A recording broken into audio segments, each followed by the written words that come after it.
जिस civil code को हम लेकर के जी रहे हैं वो सिविल कोड सचमुच में तो एक प्रकार का कम्युनल सिविल कोड है, भेदभाव करने वाला सिविल कोड है। 1 लाख नए नौजवान कोई भी प्रकार का पूर्व का राजनीतिक इतिहास उनके परिवार का ना हो, ऐसे फ्रेश लोग राजनीति में आए ताकि जातिवाद से मुक्ति मिले, परिवारवाद से मुक्ति मिले। हमारे देश में सुप्रीम कोर्ट ने बार बार यूनिफॉर्म सिविल कोड को लेकर जो चर्चा की है, अनेक बार आदेश दिए हैं, क्योंकि देश का एक बहुत बड़ा वर्ग मानता है और उसमें सच्चाई भी है कि जिस सिविल कोड को हम लेकर के जी रहे हैं वो सिविल कोड सचमुच में तो एक प्रकार का कम्युनल सिविल कोड है, भेदभाव करने वाला सिविल कोड है। ऐसे सिविल कोड से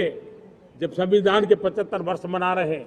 और संविधान की भावना भी जो हमें कहती है करने के लिए, देश की सुप्रीम कोर्ट भी हमें कहती है करने के लिए, और तब जो संविधान निर्माताओं का सपना था उस सपने को पूरा करना हम सबका दायित्व है। और मैं मानता हूं इस गंभीर विषय पर देश में चर्चा हो, व्यापक चर्चा हो, हर कोई अपने विचारों को लेकर के आए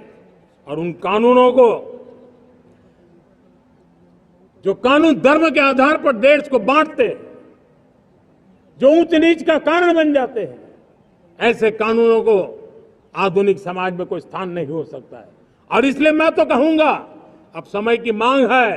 कि देश में एक सेकुलर सिविल कोड हो। हमने कम्युनल सिविल कोड में 75 साल बिताए हैं, अब हमें सेक्युलर सिविल कोड की तरफ जाना होगा और तब जाकर के देश में धर्म के आधार पर जो भेदभाव हो रहे हैं, सामान्य नागरिक को जो दूरी महसूस होती है उससे हमें मुक्ति मिलेगी। जब मैं देश में एक चिंता हमेशा कहता हूं, परिवारवाद, जातिवाद भारत के लोकतंत्र को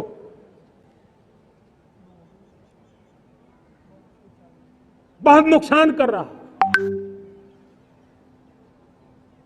देश को, लोक राजनीति को हमें परिवारवाद और जातिवाद से मुक्ति दिलानी होगी। आज मैं देख रहा हूं मेरे सामने जो नौजवान है उसमें लिखा हुआ है माय भारत, जिस संगठन का नाम है उसकी चर्चा लिखी है,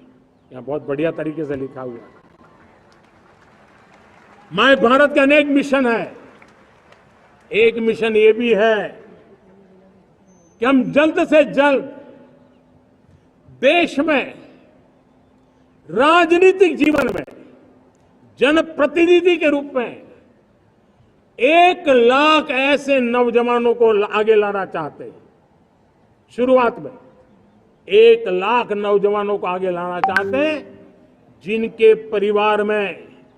किसी का भी कोई राजनीतिक बैकग्राउंड न हो, जिसके माता पिता भाई बहन चाचा मामा मामी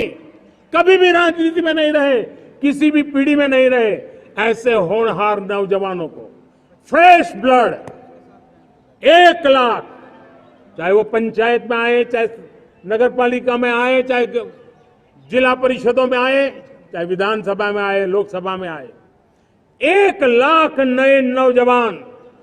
कोई भी प्रकार का पूर्व का राजनीतिक इतिहास उनके परिवार का ना हो, ऐसे फ्रेश लोग राजनीति में आए ताकि जातिवाद से मुक्ति मिले, परिवारवाद से मुक्ति मिले, लोकतंत्र को समृद्धि मिले। और जरूरी नहीं है कि एक दल में जाए, उनको जो पसंद हो उस दल में जाए, उस दल में जाकर के वो जनप्रतिनिधि बन करके आगे आए। देश तय करके चले कि आने वाले दिनों में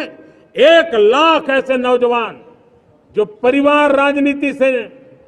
दूर दूर का संबंध नहीं है, ऐसे फ्रेश ब्लड आएंगे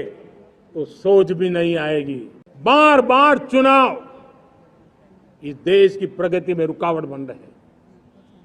गतिरोध पैदा कर रहे हैं।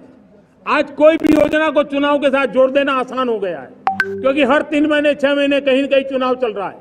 कोई भी योजना जाहिर करोगे आप तो मीडिया में देखेंगे, चुनाव आया तो फलाना हो गया, चुनाव आया तो फलाना हो गया। हर काम को चुनाव के रंग से रंग दिया गया है और इसलिए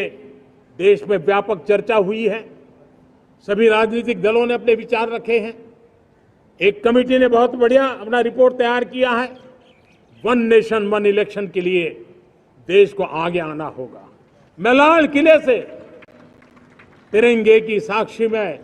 देश के राजनीतिक दलों से आग्रह करता हूं, देश के संविधान को समझने वाले लोगों से आग्रह करता हूं कि भारत की प्रगति के लिए, भारत के संसाधनों का सर्वाधिक उपयोग जन सामान्य के लिए हो, उसके लिए वन नेशन वन इलेक्शन के सपने को साकार करने के लिए हमें आगे आना चाहिए।